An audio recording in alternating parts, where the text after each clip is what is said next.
Mateus capítulo 5, do 33 ao 37, assim diz o Senhor nosso Deus.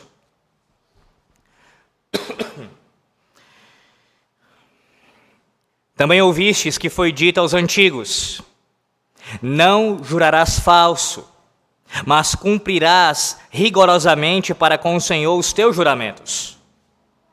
Eu, porém, vos digo, de modo algum jureis, nem pelo céu, por ser o trono de Deus, nem pela terra, por ser estrado de seus pés, nem por Jerusalém, por ser cidade do grande rei, nem jures pela tua cabeça, porque não podes tornar um cabelo branco ou preto. Seja, porém, a tua palavra sim, sim, não, não. O que disto passar vem do maligno. Amém. Oremos mais uma vez. Ó Deus, a tua palavra já tem sido lida nessa manhã, no teu santo dia. Já temos ouvido essa leitura e as explanações do presbítero Paulo, mostrando aqui para nós a tua revelação, a tua vontade explícita na tua palavra para o teu povo. Temos ouvido também a tua palavra quando cantamos, também, ó Deus, quando somos representados através das orações dos teus oficiais, dos teus servos, onde respondem à tua palavra em nome do teu povo. Ó Deus, como tem sido abençoada a nossa manhã em tua presença. E agora, mais do que nunca, Senhor Deus, fazendo o que o teu servo já fez, também pedindo aqui, clamando ao Senhor, que se apiede de nós. O teu povo anseia por ouvir a tua voz. Não queremos ouvir simplesmente mortais, mas o Senhor, o Deus eterno, falando conosco diretamente pela tua palavra.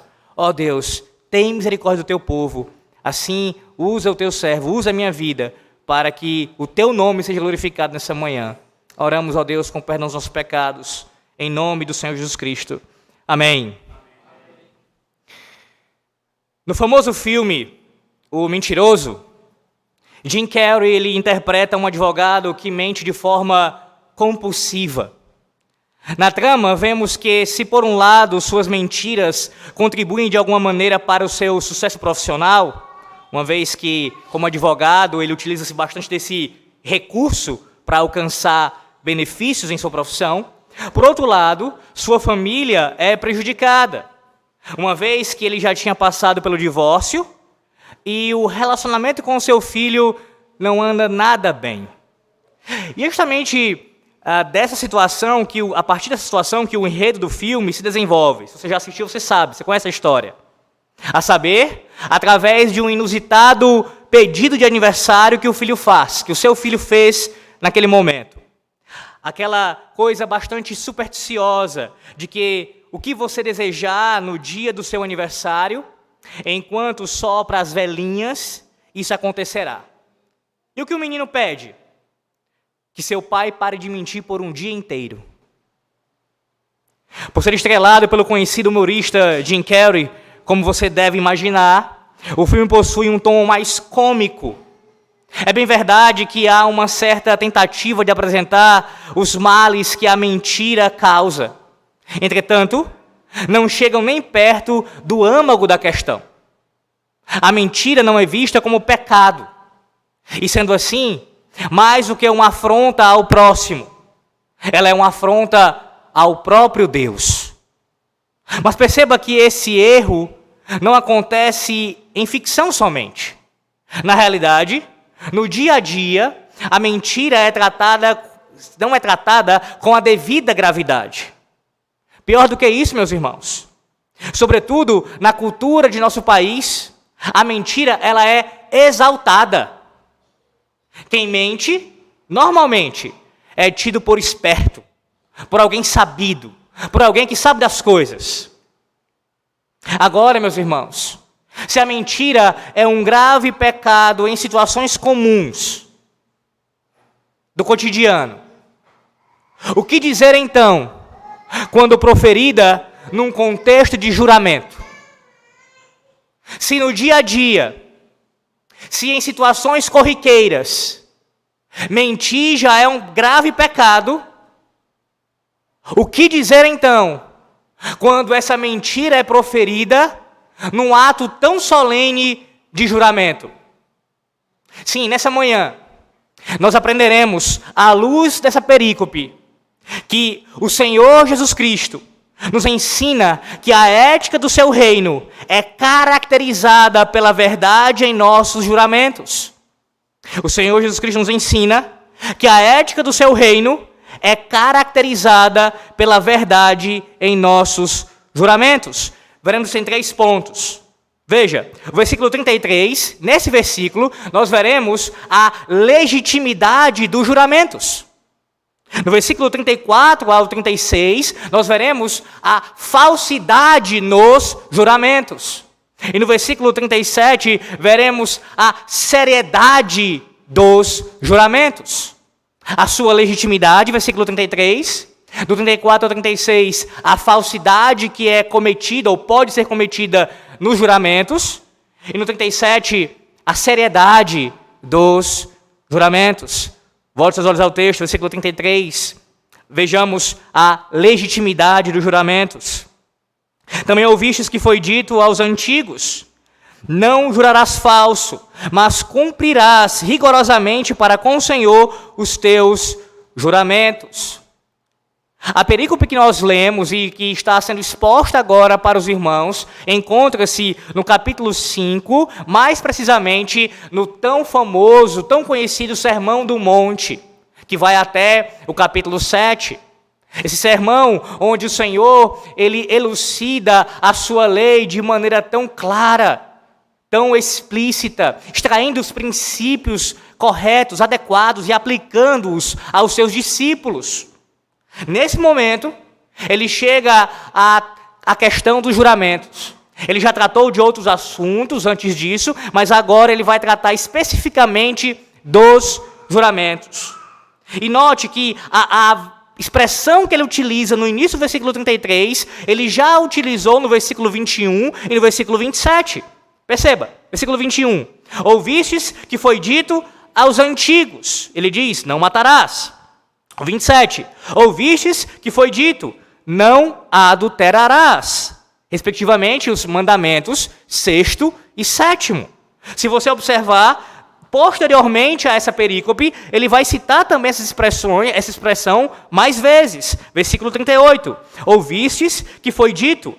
E no versículo 43, ouvistes que foi dito, tanto com relação à vingança, no versículo 38 em diante, quanto o amor ao próximo, no versículo 43 em diante. A palavra traduzida por antigos aqui, arcaios, significa o que tem sido desde o começo, o original, primeiro. O que o Senhor está fazendo é referir-se à revelação dada por Deus no Antigo Testamento. Como não poderia ser diferente, a sua pregação flui das Sagradas Escrituras. Jesus, meus irmãos, é o pregador por excelência, o mais fiel que já pisou nessa terra. Não há desvio no seu ensino, ele é reto, ele é ortodoxo, perfeitamente de acordo com a vontade de Deus. Podemos atestar isso também observando o pano de fundo da sua fala. Textos bíblicos que comprovam, que dão testemunho dessa verdade. O Senhor, no versículo 33, para você entender melhor, ele está citando de uma maneira resumida todo o ensino do Antigo Testamento acerca desse tema dos juramentos. Escute alguns textos que falam sobre isso no Antigo Testamento. Escute o testemunho dos patriarcas. Perceba, Gênesis capítulo 14, versículo 22 a 24, diz assim: mas Abraão lhe respondeu: levanto a mão ao Senhor, Deus Altíssimo, o que possui os céus e a terra, e juro que nada tomarei de tudo que te pertence, nem um fio, nem uma correia de sandália, para que não digas, eu enriqueci a Abrão. Não quero para mim, senão o que os rapazes comeram, e a parte que toca aos homens, Aner, Escol e Manre, que forem comigo, estes que tomem a seu quinhão. Escute agora Isaque. Acerca de Isaque é dito, capítulo 26 de Gênesis, versículo 31. Levantando-se de madrugada, juraram de parte a parte. Isaque os despediu e eles se foram em paz.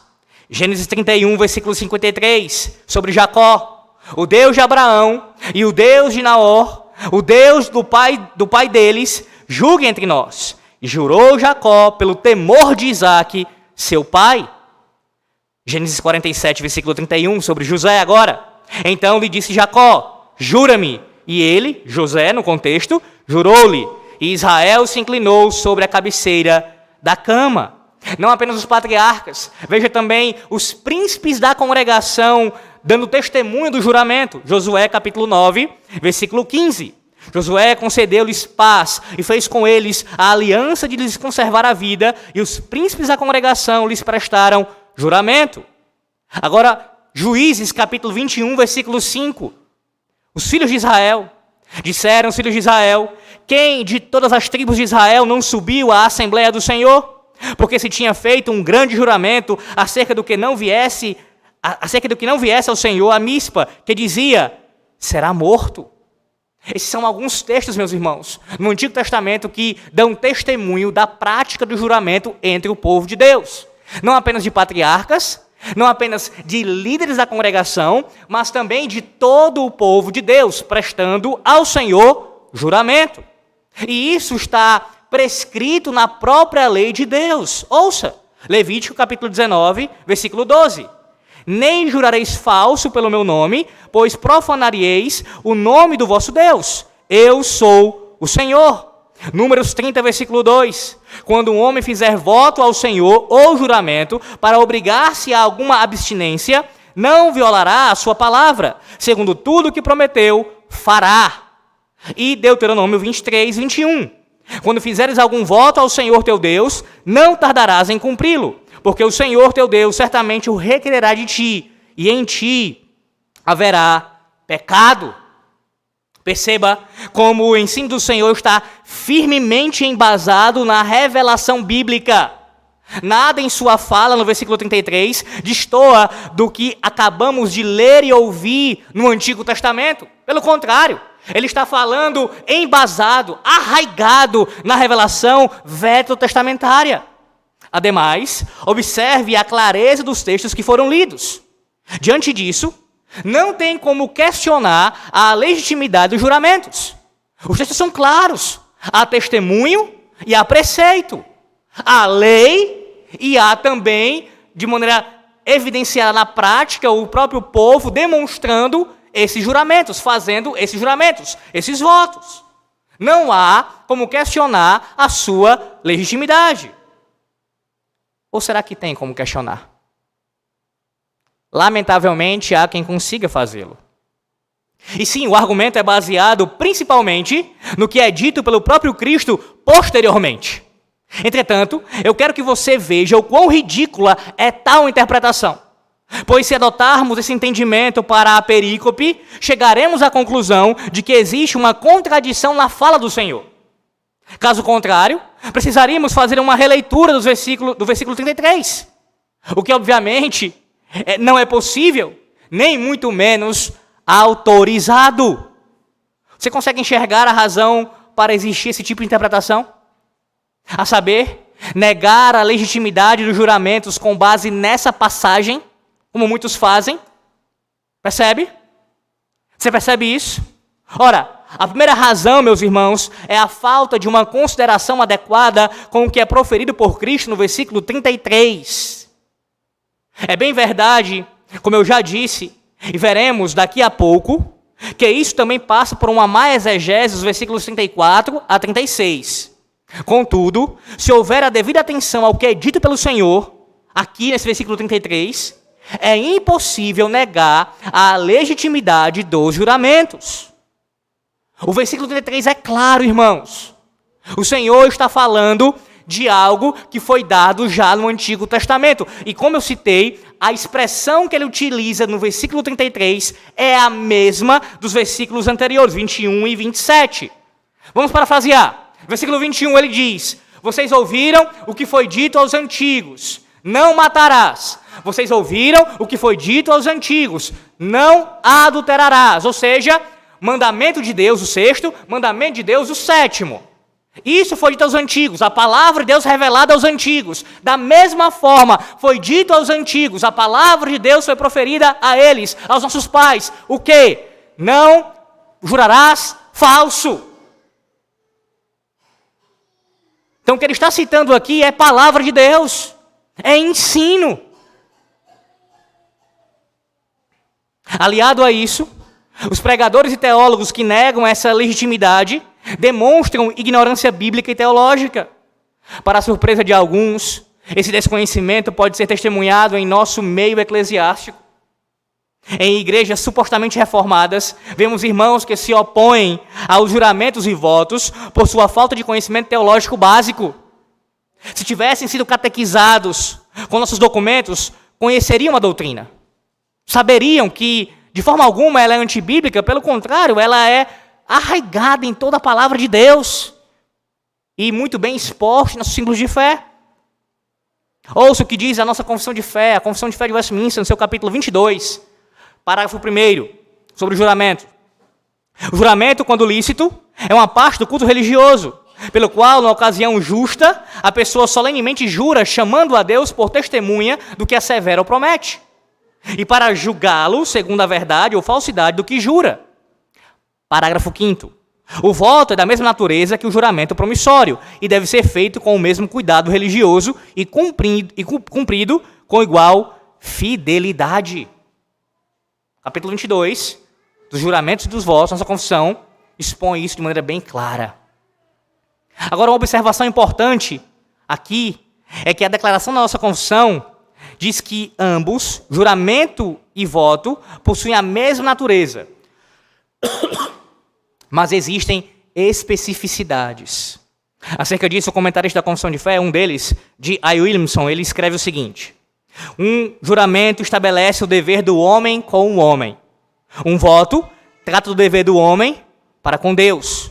No juramento, o homem pede que Deus seja testemunha e julgue o que ele diz ou promete ao homem. Num voto, o homem faz uma promessa solene para Deus. Em ambos os casos, nós os faremos e os cumpriremos por reverência e obrigação a Deus. E há sanções bíblicas para os votos, bem como para os juramentos. Eu diria mais, há muita sanção bíblica para os votos e juramentos. Portanto, meus irmãos, negar a legitimidade dessa doutrina é um atestado que pregadores dão de não terem feito o seu dever de casa, e dos crentes, de forma geral, de não conhecerem a fé que dizem professar. É esse o seu caso nessa manhã? Você é alguém que, por causa desse texto aqui, e provavelmente de algum outro também que eu pretendo citar, você tem dificuldades com juramentos, com votos, questiona a sua legitimidade? Eu espero, sinceramente, nessa manhã, à luz do que foi já dito aqui, tenha sido suficiente para que você tenha compreendido que os juramentos são sancionados, assim como os votos, pela palavra de Deus. E que Cristo, no versículo 33, já demonstra isso de maneira bem clara. Mas perceba que ele não apenas fala da legitimidade, ele também faz agora o seu combate à falsidade nos juramentos. 34 a 36, diz assim a palavra do Senhor. Eu, porém, vos digo, de modo algum jureis, nem pelo céu, por ser o trono de Deus, nem pela terra, por ser estrado dos seus pés, nem por Jerusalém, por ser cidade do grande rei, nem jures pela tua cabeça, porque não podes tornar um cabelo branco ou preto.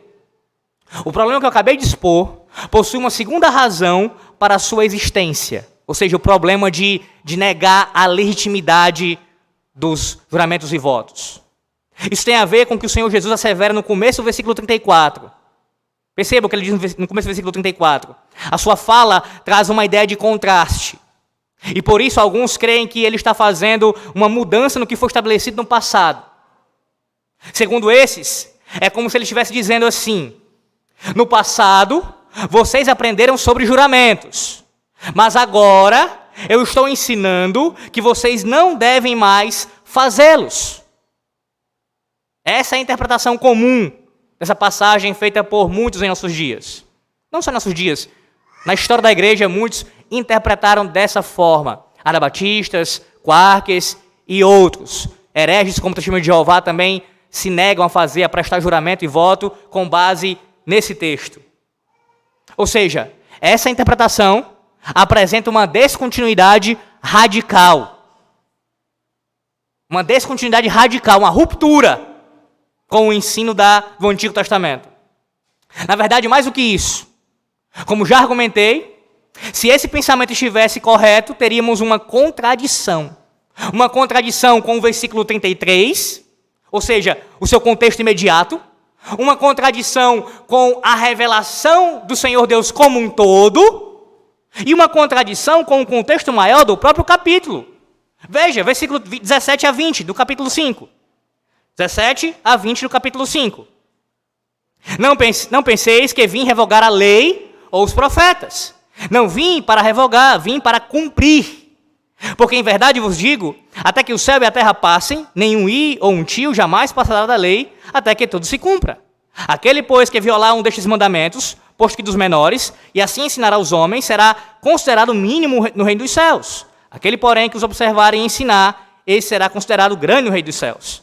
Porque vos digo que, se a vossa justiça não exceder em muitas dos escribas e fariseus, jamais entrareis no reino dos céus.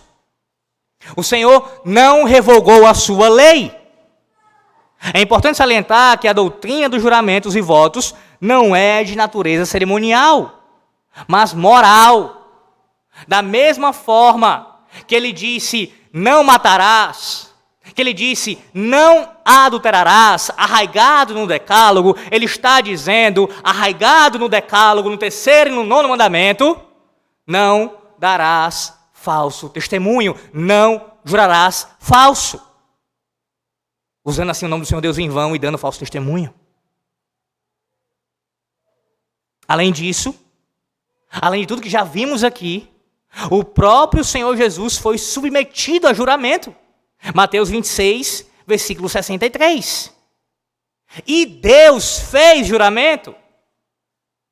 Tem vários textos que mostram isso, mas especialmente Hebreus capítulo 6, do versículo 11 ao versículo 18. Logo, o Novo Testamento também é cheio de referências favoráveis à doutrina. A perícope, o contexto maior do capítulo e toda a revelação bíblica fundamentam e mostram a legitimidade dos juramentos e votos. Então surge a pergunta: o que o Senhor está dizendo nesses versículos? Então, se o Senhor não está negando a legitimidade deles ou ensinando uma espécie de descontinuidade, se ele não está fazendo isso, o que é que o Senhor está ensinando nos versículos 34 a 36? Ora, se você prestou atenção no título desse segundo ponto, você já entendeu, ainda que de forma incipiente, o cerne da questão. O que temos diante de nós é Cristo combatendo o pecado da falsidade nos juramentos. Esse é o cerne da questão, do 34 a 36. Os escribas e fariseus possuíam um sistema maligno que servia para anular os juramentos. A ideia era a seguinte: dependendo de como o juramento fosse feito, não haveria a obrigatoriedade em cumpri-lo, principalmente se o nome de Deus não fosse mencionado explicitamente.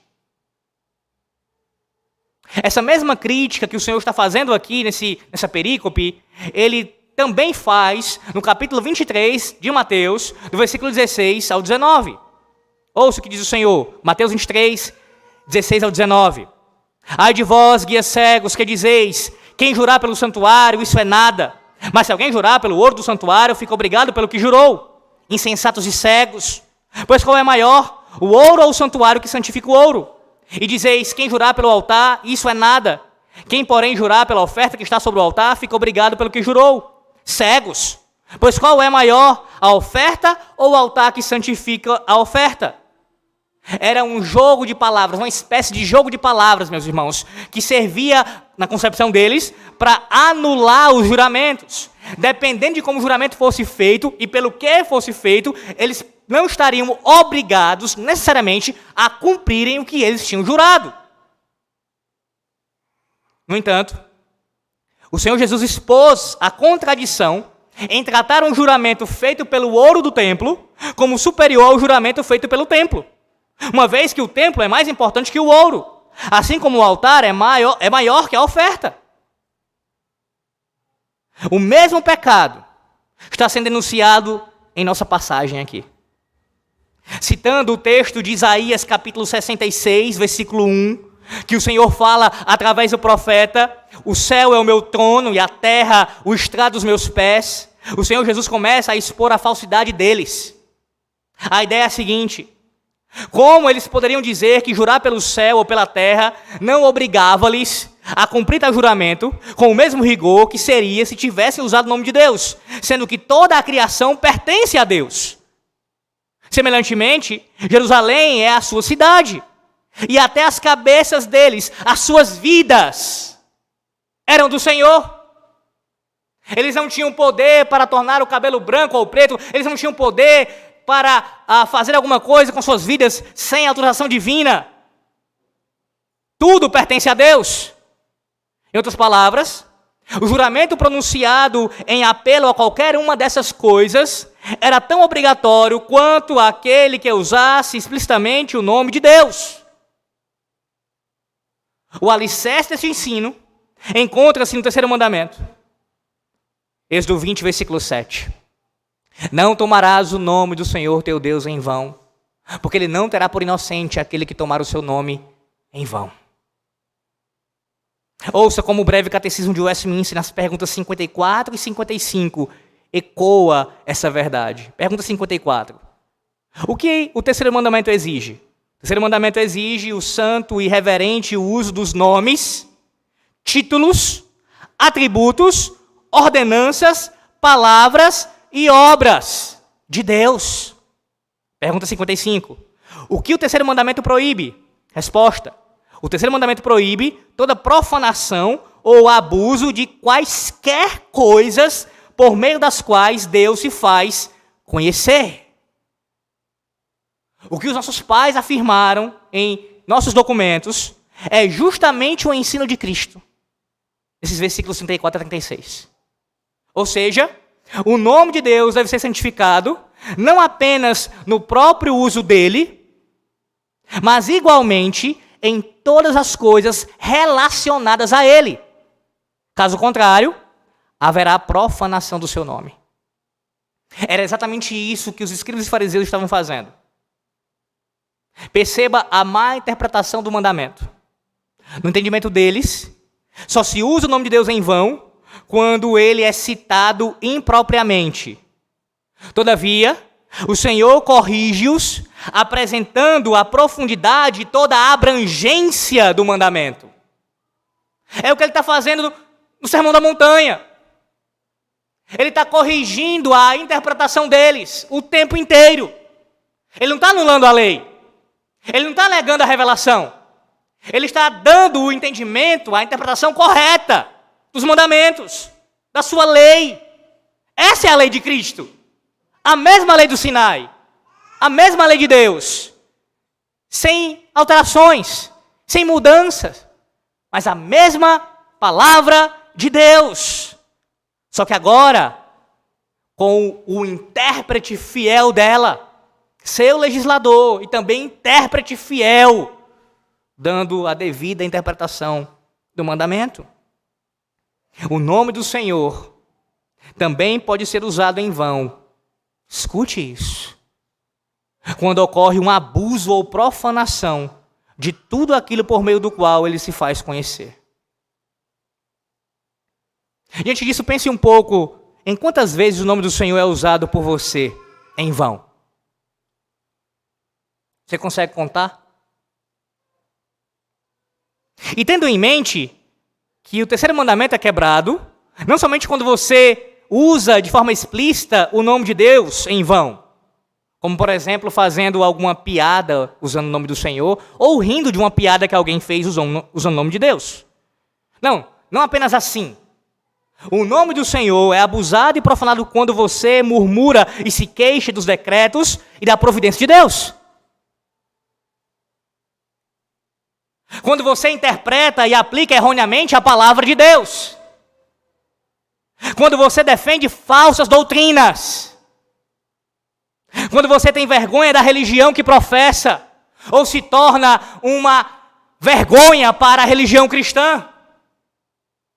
Tudo isso e outras maneiras existem de quebrar o terceiro mandamento, de profanar ou de abusar o nome de Deus. Não apenas citando explicitamente, mas também quando você se levanta contra tudo aquilo que está relacionado ao seu nome.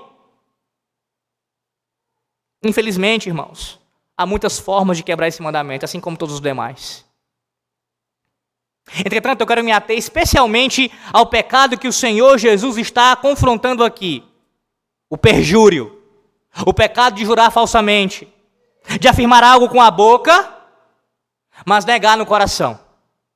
De possuir alguma reserva mental acerca do que se está jurando. É o famoso juramento com os dedos cruzados. Há quem pense que isso é legítimo. Ainda que não faça literalmente, cruzando os dedos. Mas na prática é assim que age. Pensa uma coisa e fala outra. Há quem case assim. O que foi dito no dia do casamento não foi com sinceridade. Desde o princípio havia uma intenção oculta de não cumprir os votos do matrimônio. Isso também acontece no ambiente eclesiástico. Homens que desde o dia da ordenação, e é bom falar sobre isso exatamente no nosso contexto, né? Uma enxurrada de ordenações que temos tido no início desse ano, especialmente em nossa cidade. E não há nenhum problema com isso, quando Deus ocasiona, que Deus levante muito mais, se de fato são chamados pelo Senhor. A nossa preocupação, meus irmãos, é que todos que sejam ordenados, que Deus levante para pregar a sua palavra fielmente e serem fiéis subscritores de seus votos. Infelizmente, muitos, desde o dia já da ordenação, negavam em seus corações seus votos públicos de subscrição confessional. Nunca creram verdadeiramente no que estavam jurando e mesmo assim se comprometeram. Tratando desse assunto, o reverendo Ulisses Horta Simões escreve o seguinte, escute.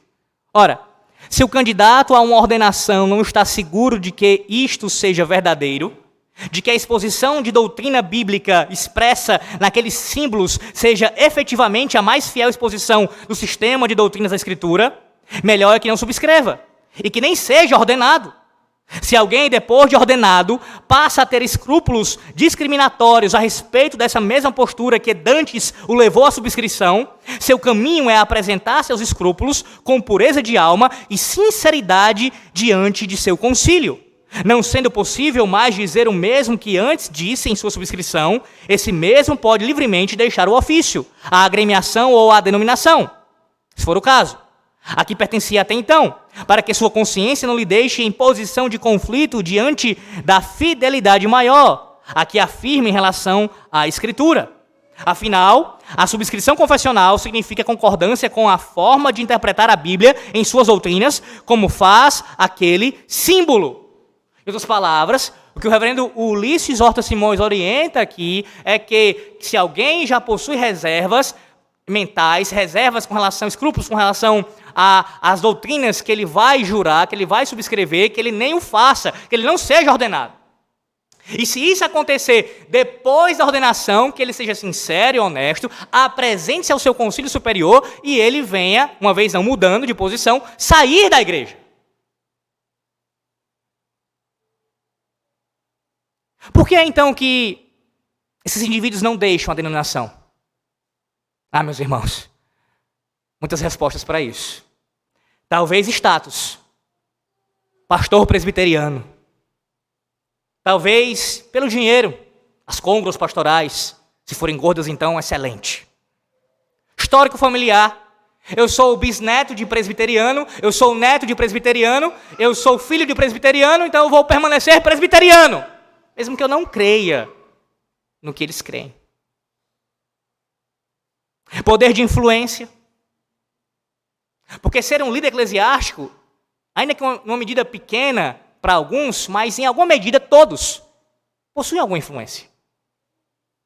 O indivíduo é um fracassado, frustrado em outras áreas da vida, não conseguiu crescer, e aí ele consegue influência no âmbito eclesiástico e não quer largar mão disso, mesmo que ele não creia. É lamentável, irmãos, de fato, que a grande maioria não haja como orienta o reverendo Ulisses Horta Simões. Talvez alguns de vocês aqui se encaixem nessa situação. Referindo não apenas os oficiais, mas a vocês, membros, também. E aqui deixa eu explicar uma coisa de maneira bem clara. Não entenda errado a minha fala. Eu não estou falando agora, nem antes, mas especialmente agora, para alguém que está aprendendo a fé reformada, começando a caminhar numa classe catecumenato, tentando ali entender as doutrinas, com toda sinceridade, querendo se tornar um membro da igreja. Não é desse tipo de pessoa que eu estou falando. Nem também de alguém que não é membro da igreja e apenas é um congregado ou um visitante que frequenta aquela igreja, possui suas convicções pessoais, doutrinárias, divergentes daquela igreja, mas passa um período ali congregando até encontrar uma igreja que esteja de acordo com suas convicções. Também não é desses que eu estou falando. Mas de alguém que, tendo sido doutrinado, aprendido já as doutrinas, já está por dentro do que foi ensinado, anos passaram, foi confrontado e permanece de maneira irreversível, discordando da doutrina da igreja que congrega. É um outro caso aqui. Você é um arminiano? Vá para a metodista. Você é um dispensacionalista? Há várias igrejas batistas regulares em nossa cidade. Você pode procurar à vontade. Você crê em dom de línguas, profecias e de curar? Procure a assembleia mais próxima da sua casa. Mas o meu caso é outro. Eu não jurei falsamente. Eu não jurei falso intencionalmente, perdão. Eu no começo simplesmente fiz os meus votos de membresia, mas eu não sabia muito bem as doutrinas da igreja, eu não conhecia muito bem, eu tinha um desconhecimento, uma ignorância quanto à doutrina da igreja. Seu pecado é menos grave, mas a ignorância não deixa de ser pecado. Você não poderia ter lido os nossos símbolos de fé antes de se comprometer com eles? Feito o dever de casa, o básico. Pessoas que passam a vida inteira na igreja presbiteriana, e aqui eu estou falando do nosso arraial especificamente, é claro, mas também isso acontece em outros lugares, e não conhecem, nunca leram o breve catecismo, nunca leram a confissão de fé, não sabem o que nós cremos. Talvez você diga, bem, eu não estou enquadrado em nenhuma dessas situações, pois todos os juramentos e votos que fiz foram com sinceridade e consciência. Eu creio, e permaneço crendo. Eu subscrevo integralmente, estritamente, o que a nossa igreja ensina. Então a pergunta para você é outra. A questão é para você: como você tem vivido com relação ao que você professa? Como tem sido a sua prática com relação ao que você diz professar? Aos casados, e aqui abrangendo a questão não apenas eclesiástica, vocês têm se esforçado com a graça de Deus para cumprir seus votos matrimoniais? Aqueles votos que vocês prestaram no dia do casamento de vocês? Você, homem, você, mulher, que jurou solenemente diante de Deus, fez aquele voto para o Senhor, que você seria fiel ao seu cônjuge, que iria amar e cuidar, no caso dos homens, as mulheres que seriam submissas aos seus maridos. Vocês têm procurado, com a graça do Senhor nosso Deus, serem fiéis aos seus votos matrimoniais? Você fica indignado com os escribas e fariseus, com esse jogo de palavras, com esse estratagema maligno deles de anularem, achando que estavam anulando os juramentos com aquela forma de agir?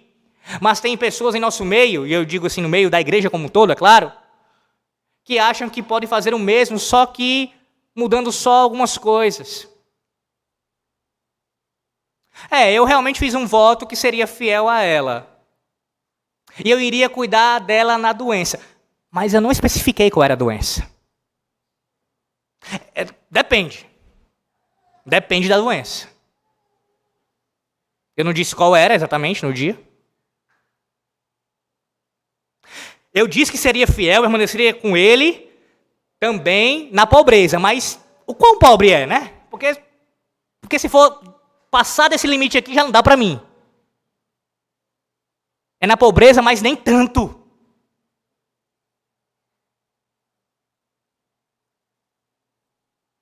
E a vocês, pais, que apresentaram seus filhos para o batismo, vocês têm ensinado a criança no caminho que devem andar? Feito o culto doméstico? Dado bom testemunho? Talvez você diga, mas o meu filho já cresceu, Alex, e se desviou, e não está aqui no arraial, não está aqui entre o povo de Deus, mas você fez os votos, permaneça fiel a eles. Permaneça fiel a eles, orando a Deus, para que, se Deus se apiedar da alma dele, ele o traga de volta. O seu compromisso que você fez no dia dos votos que você prestou como pai, como mãe, diante do Senhor, pelos seus filhos, permanecem de pé, mesmo que ele se desvie. E creia, que se Deus usar de misericórdia, ele vai trazer. Aos membros como um todo, como anda a vida depois de professar a fé cristã publicamente, a sua vida? De ter feito seus votos de membro aqui ou numa outra igreja, publicamente, dizendo que creria no Senhor, na Santíssima Trindade, em Cristo como seu único Senhor e Salvador, em todas as doutrinas básicas da fé cristã. Como anda a sua conduta diante dos votos que você já professou? Da mesma forma, os oficiais, como anda a sua conduta com relação aos votos que você prestou quando subscreveu, jurou subscrever, presbíteros e diáconos, e falo isso com todo respeito e submissão aos meus superiores. Como anda a sua conduta diante do Senhor? Percebe? O Senhor está combatendo a falsidade nos juramentos. O problema aqui não é fazer juramento, não é fazer um voto. O problema é você ser falso. É você, quando for jurar, quando for prestar um voto a Deus, fazer dessa forma como ele descreve, de maneira mentirosa. É isso que ele combate. Mas não apenas nós vemos a falsidade nos votos, vemos também a seriedade dos juramentos aqui. A falsidade nos juramentos e agora a seriedade dos juramentos. Versículo 37. Seja, porém, a tua palavra sim, sim, não, não. O que disto passar vem do maligno. À luz do que foi explicado nos versículos anteriores, nosso entendimento dessas palavras de Jesus não comporta uma objeção aos juramentos, como se a prática fosse errada em si mesma. Mais uma vez, o versículo 37 é um versículo também usado para combater a legitimidade dos juramentos. Mas do que já foi exposto aqui para vocês, não tem como você fazer isso. O Senhor não está dizendo: vocês não podem jurar de forma alguma, pois suas palavras precisam ser apenas sim, sim, não, não. Não é isso que ele está falando. Na verdade, o que ele está fazendo é demonstrar a seriedade dos juramentos. E como é que essa seriedade é vista? Pelo menos de 3 formas. Primeiro, os juramentos não devem ser banalizados. A natureza dos juramentos é de solenidade. Trata-se de algo especial, não trivial, não uma coisa que pode ser feita a todo momento. Há ocasiões destinadas para a sua realização. A nossa confissão de fé, mais uma vez, ela vai dizer sobre isso no capítulo 21, parágrafo 5º, com relação à natureza dos juramentos. Veja, depois de falar dos elementos de culto ordinários que devem acontecer comumente na igreja, ordinariamente, eles falam, nossos pais, sobre os elementos extraordinários de culto. Eles dizem assim: além dos juramentos religiosos, votos, jejuns solenes e ações de graças em ocasiões especiais, tudo que em seus vários tempos e ocasiões próprias deve ser usado de um modo santo e religioso. Então, os juramentos, a sua natureza, bem como do voto, não é de algo corriqueiro que deve acontecer o tempo todo, mas existem ocasiões oportunas para isso. O fato é, meus irmãos, que quem jura demais banaliza a seriedade dos juramentos, tornando-os algo comum, perdendo o seu caráter de solenidade. Além disso, a sua força e credibilidade são perdidas quando se jura o tempo inteiro. E eu pergunto a você, você é alguém que age assim, você jura o tempo inteiro? Toda vez que alguém faz uma pergunta, ou mesmo que nem faça uma pergunta para você, você já se adianta em sua fala e vai logo jurando acerca do que você está dizendo, com o fim de atribuir veracidade a isso? Eu juro, eu juro. O nosso Senhor Jesus Cristo aqui nos ensina que essa prática de jurar o tempo inteiro desrespeita a seriedade dos juramentos.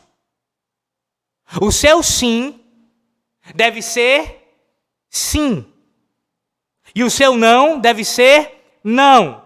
E esse sim e esse não devem ser suficientes quando proferidos, sem a necessidade de você estar sempre acrescentando alguma coisa. Você afirma e você nega, e sempre posteriormente você tem que fazer um juramento. Não, você não precisa fazer isso. Nem deve. Os juramentos são requeridos em ocasiões específicas, meus irmãos.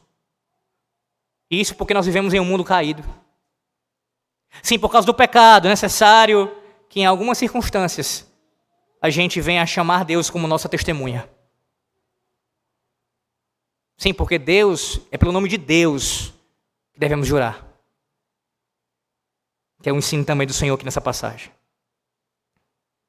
Provavelmente você deve estar pensando assim, mas e o juramento que Deus fez? Deus não precisa jurar para que a sua palavra possa ter credibilidade, possa ter confiança. Ele não mente jamais. Observe o contexto lá, Hebreus 6, 17 e 18. Por isso Deus, quando quis mostrar mais firmemente aos herdeiros da promessa a imutabilidade do seu propósito, se interpôs com juramento, para que, mediante duas coisas imutáveis, nas quais é impossível que Deus minta, forte alento tenhamos nós que já corremos para o refúgio, a fim de lançar mão da esperança proposta. O objetivo do Senhor em fazer tal juramento não foi pela ausência de veracidade em sua palavra, mas para destacar a solenidade da sua promessa pactual e fortalecer a fé dos seus herdeiros. Ele fez esse juramento não porque ele necessitava disso, mas para nós. Sendo assim, pare de jurar o tempo todo se você faz isso. Além de não tratar com seriedade o juramento, os votos, isso também é usar o nome de Deus em vão. Fazer juramentos o tempo inteiro, chamando Deus como testemunha para o que você diz, abusando assim do seu nome. Mas em segundo lugar, vemos também que a seriedade dos juramentos aqui é demonstrada no apego que nós devemos ter à verdade. Precisamos ser apegados à verdade. É outro ensino que flui desse versículo 37. Nosso sim, como eu já adiantei, precisa sempre ser sim. E nosso não sempre ser não. Não pode existir uma dubiedade em nossa fala, naquilo que dizemos. Devemos ser claros. Você lembra do Chaves? Muitas vezes, quando ele era perguntado sobre algo, ele falava com a boca sim e dizia não com a cabeça. Ele, do contrário, também acontecia. Afirmava algo com a sua cabeça e dizia não com a sua boca. Pode parecer bizarro, mas é justamente dessa forma que você age, ainda que não literalmente, quando por vezes as suas palavras não condizem com as suas ações. Quando as suas palavras, quando as suas ações não condizem com o juramento que você prestou, com os votos que você fez. Você disse uma coisa, mas vive outra. Diz sim no coração, mas diz sim para algo no coração, mas nega com as palavras. Ou o contrário, diz sim com as palavras e nega no seu coração. Não podemos ser hipócritas como os fariseus aqui foram. Como filhos de Deus e discípulos de Cristo, precisamos nos apegar à verdade, de corpo e alma, integralmente. Agindo assim, meus irmãos, cumpriremos ambas as tábuas da lei do Senhor. O terceiro mandamento que se encontra na primeira tábua e o nono que se encontra na segunda tábua da lei. E evitaremos as perigosas consequências que decorrem da desobediência aos votos e juramentos. Quer ver uma delas? Tiago capítulo 5, versículo 12. Tiago 5,12, ele reverbera o ensino de Cristo. E assim como eu tenho ensinado nessa manhã acerca desse texto de Mateus capítulo 5, que Tiago 5,12 também seja claro para você a partir de hoje. Tiago 5,12 diz assim, a palavra do Senhor. Acima de tudo, porém, meus irmãos, não jureis nem pelo céu, nem pela terra, nem por qualquer outro voto, antes seja o vosso sim, sim, o vosso não, não. Porque qual é a consequência se você prestar juramento falso, se você não levar os votos e juramentos com seriedade, tratá-los com seriedade, para não cair em juízo.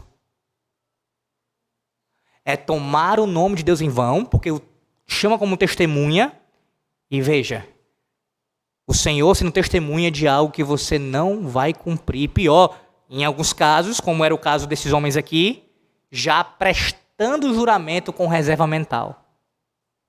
O que isso faz se não atrair o juízo de Deus? Mas não apenas atrai o juízo de Deus. Reparem agora como o Senhor conclui, e é a terceira verdade acerca do versículo 37. Se nossas palavras não forem a exata expressão da ética do reino, agiremos conforme o maligno. Ele diz assim: o que disto passar vem do maligno. Não há neutralidade. Não apegar-se à verdade é apegar-se à mentira. E a mentira pertence ao diabo. João 8,44, a palavra de Deus diz: vós sois o diabo, que é vosso pai, e quereis satisfazer os desejos. Ele foi homicida desde o princípio e jamais firmou na verdade, porque nele não há verdade. Quando ele profere mentira, fala o que lhe é próprio, porque é mentiroso e pai da mentira. Há muitos textos da palavra de Deus que condenam a mentira, esse pecado, e associam com o diabo, e chamam, admoestam o povo de Deus a sair disso. Escute pelo menos alguns desses textos. O Salmo 101, verso 7 diz assim: não há de ficar em minha casa o que usa de fraude, e o que profere mentiras não permanecerá ante os meus olhos. Efésios 4, 25. Por isso, deixando a mentira, fale cada um a verdade com o seu próximo, porque somos membros uns dos outros. Muitos outros lá também, mas esse. Apocalipse 22, 15. Fora ficam, os cães, os feiticeiros, os impuros, os assassinos, os idólatras e todo aquele que ama e pratica a mentira. Ficam de fora novos céus e nova terra. Mentira é uma afronta ao reino de Deus e, ao mesmo tempo, uma identificação com o reino das trevas. O que fazer então? Lembre-se da oração que o Senhor nos ensinou logo no capítulo seguinte. Mateus 6, do 9 ao 13. Sobretudo, o final da última petição. Mas livra-nos do mal. A palavra mal aqui, no original, é a mesma usada pelo Senhor Jesus no versículo 37. Ele usa a palavra no versículo 13 e também no versículo 37. 13 de Mateus 6. Você quer combater o pecado da mentira em sua vida? Ter forças contra o maligno?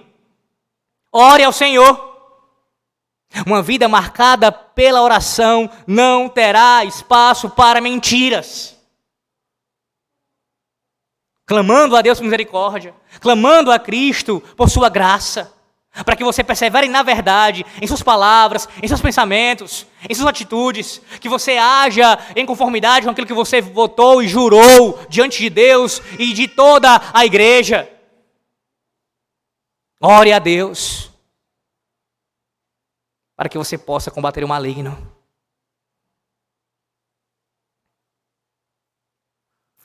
Concluímos, meus irmãos. Lembrando que rejeitamos o erro dos quarques, dos anabatistas e de muitos outros que negam a legitimidade dos juramentos. Mas também negamos a obrigatoriedade do cumprimento de juramentos e votos ilegítimos. Aqueles que são feitos contra a palavra de Deus. Tem muitos. Num sermão só não cabe citar tudo isso.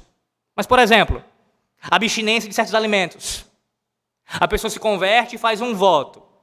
Um voto. Nunca mais beberei álcool. Como é que alguém pode fazer esse voto diante do Senhor e tomar da ceia do Senhor? É o tipo de voto ilegítimo, que vai contra a palavra de Deus. Porque a palavra de Deus não exige abstinência total de álcool. A própria ceia do Senhor, há álcool presente, é vinho.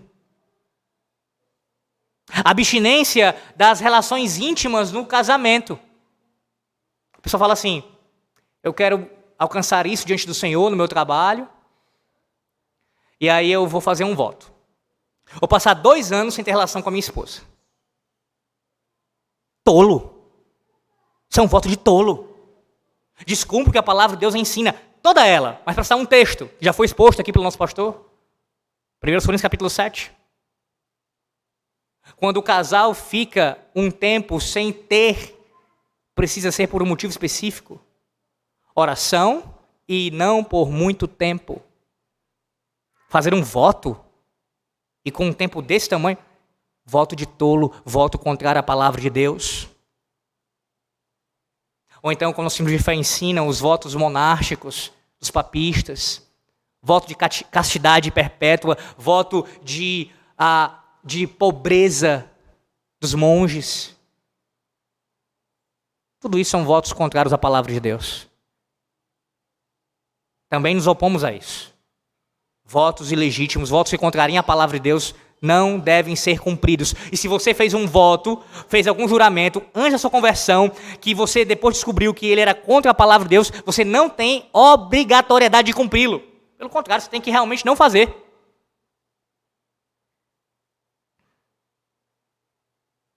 Contudo, os juramentos legítimos devem ser cumpridos mesmo que soframos consequências desagradáveis. Os juramentos legítimos, os votos legítimos que estão de acordo com a palavra de Deus, ainda que prestados a infiéis, a não crentes, se o juramento em si é legítimo, está de acordo com a palavra de Deus, tem que ser cumprido. E vou frisar isso, mesmo que soframos consequências desagradáveis, perdas, prejuízos, coisas terríveis. O Salmo 15, verso 4, ensina isso. Na verdade, no começo do Salmo, o salmista diz acerca das características daqueles que habitarão o tabernáculo do Senhor e o seu santo monte.